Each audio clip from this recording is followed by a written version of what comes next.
Pisces, hi! Welcome to Mr. Queen PH. At ito ang inyong monthly reading for April 2026. General reading, so pwede kayong makarelate, pwedeng hindi, just take what resonates. Another reminder, I will not message you or follow you para mag-offer ng services. So mag-ingat kayo sa mga fake accounts and scammers. At kung gusto niyo ng private reading, just go to my website, mrqueenph.com. Hindi niyo na kailangan mag-message sa akin. Or you can directly book for a reading sa aking calendar. Link on the description or comment section. Ayan. And kung gusto nyo makita lahat, nandun sa mrqueenph.com. Okay, Pisces. So let's see. April 2026. For Pisces. Black Moon Lilith. Stepping into your own power. May pagka-protective yung energy mo ngayong April. Pwedeng may mga taong iiwasan ka or situations na iiwasan ka para maproteksyonan ng iyong peace. Oo. Yung iba, pwedeng kayo ay iiwas sa mga stressful na situation. Yung iba mas maglalagi kayo sa bahay or kung meron mang stressful sa bahay, iiwasan nyo. Oo.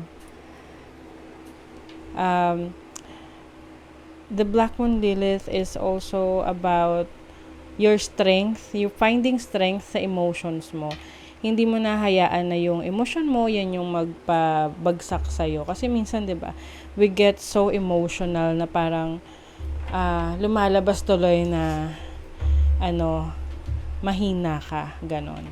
But you're going to use that, you're going to use your emotions as your power. Kasi mas controlled mo na ang iyong emotions.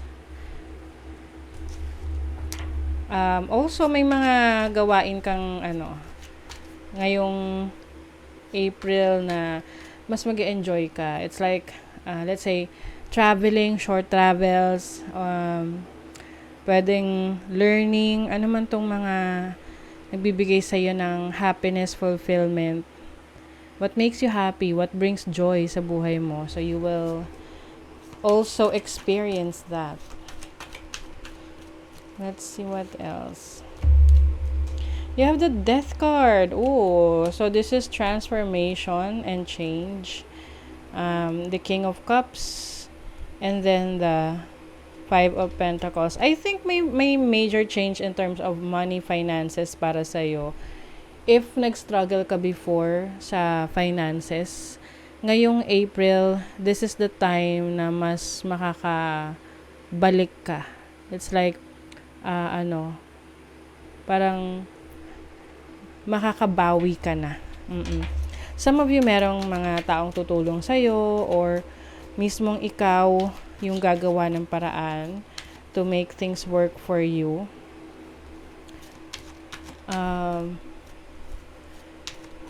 Kaya siguro yung iba sa inyo, yung emotions nyo kinokontrol nyo kasi mas nakakapag-isip kayo ng maayos if you are not so emotional about the situation. Yeah, you have the Four of Wands, which is stability sa family life, home life.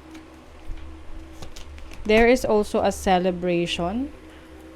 Pwedeng merong achievement within the family. Like, halimbawa, kapamilya mo, anak mo, nakapasa sa exams, or may trabaho, nakakahanap na ng trabaho, yung mga ganun. Something monumental na kahit maliit na bagay, isa-celebrate nyo talaga. Kasi you want to feel the excitement, no? Kahit na, halimbawa yung nakapasa ka sa exam, diba? It's a celebration. Or mataas yung grades na nakuha ng mga anak mo. Celebration din yun.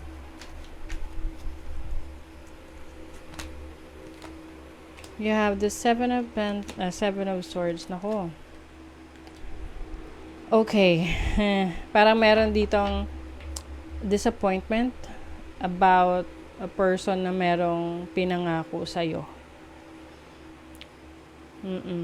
This person, pwedeng, sa relationship, Tapos you're expecting na tong person na to, tutuparin niya yung kanyang ipinangako. Medyo ano lang, mag-ingat lang sa mga ganong klaseng tao, no? Let's say, nasa early stages ng relationship ninyo, you are connecting with someone, tapos masyadong maraming pinapangako itong taong to. Ang mga Pisces kasi mabilis silang maniwala. Oo, may pagka-gullible na kasi nga sila mapagtiwala, no?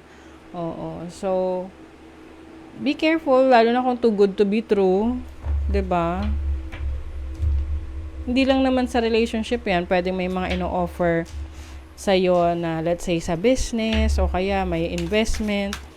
Tapos too good to be true, as ikaw naman nag-invest ka, hindi mo inalam or background check. So you have to be more vigilant. And then may time ka rin to relax ngayong April. Pwedeng ikaw ay magbabakasyon, bibigyan ng time ang sarili mo. You deserve it. Oh. Forgive. Meron kang patatawarin. So, pwedeng sarili mo to patatawarin mo sa mga decisions mo in life na minsan kasi nakakapag-decision tayo ng sa tingin natin bad decisions pala, no? But that's part of the learning process na meron talagang mga kailangan natin magkamali. Hindi tayo perfecto kasi. Oo. Na yung pagkakamali na yun yung way natin para mas matuto. 'Di ba? You also have the purpose. Sa iba sa inyo, you will know your life's purpose or a certain purpose sa buhay nyo. Kasi ang akala ng iba, ito yung life's purpose ko, ayan na yung hanggang forever. Nagbabago kasi yun at a certain season ng buhay mo. Pag na-accomplish mo na yung purpose mo, di tapos na, next on to the next purpose naman. Ganun naman talaga. Okay? So some of you will fulfill your purpose. Or meron kang ma-discover na life's purpose or something that you need to do. Focus on the here and now. Yes. Kasi minsan, we tend to, nasa-stuck pa rin tayo sa energy ng past. Hindi tayo nakaka-move on. Minsan, yung mga taong nakikinig sa atin, paulit-ulit na lang, naboboard na sila sa sinasabi mo na nangyari sa past. So, it's time to live in the present moment. Para, kasi yun yung meron tayo yung present moment. Whatever happened in the past, it's already done. Present, it's always been here, will always be here, yung present moment na yan. So, enjoy the present moment.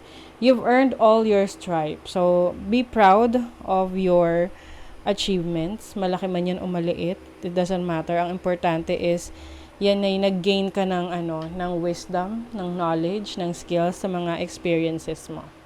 Okay, so that is your reading, Pisces. Thank you so much. See you again.